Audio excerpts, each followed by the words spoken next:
इस वक्त एक भौचाल खड़ा हो चुका है और वो है कि इमरान खान की बहन नौरीन खान ने आखिर इंडियन मीडिया को इंटरव्यू क्यों दिया। और इसकी वजह से फतवे बांटे जा रहे हैं नौरीन खान नियाजी पर, इमरान खान पर, उसकी बहनों पर, कि वो अब पाकिस्तान के मुहिब्बे वतन नहीं रहे। और फतवे किन की जानिब से बांटे जाते हैं? फतवे बांटने वाले हमेशा हाथ पीछे एक ही होता है। वो कभी ज़ियाउल हक की सूरत में नजर आता है, कभी किसी डिक्टेटर की सूरत में नजर आता है, और फिर एक लाइन लगा दी जाती है अपने जो टाउट साहिबान होते हैं उनके जरिए से। अब जो ये फतवे लगा रहे हैं कि नौरीन खान नियाजी ने इंडियन मीडिया को इंटरव्यू क्यों क्यों दिया, तो फिर उनको फतवा लगाना चाहिए उस नवाज शरीफ के खिलाफ भी जो एक इंटरव्यू के दौरान मुंबई हमलों पर खुद पाकिस्तान को मुलविस होने का, जिस पर उन्होंने इल्ज़ाम लगाया था। फिर अगर फतवे लगाने का इतना ही शौक है तो फिर अयाज सादिक पर फतवा लगाना चाहिए कि उन्होंने फरमाया था, हमारे चीफ ऑफ आर्मी स्टाफ उस वक्त जनरल कमर जावेद बाजवा के मुतालिक, कि उनके माथे पर पसीना था और टांगें उनकी जो है वो कांप रही थी, खासतौर पर जब पाकिस्तान और इंडिया का मुकाबला हुआ और हमने उनका पायलट गिरफ्तार किया। तो उस दौरान उनका ये बयान था। तो अगर फतवे ही लगाने हैं तो फिर इन पर लगाएं आप,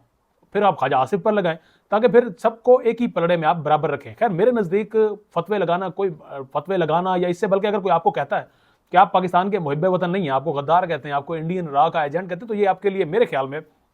एक तमगा होना चाहिए। और आप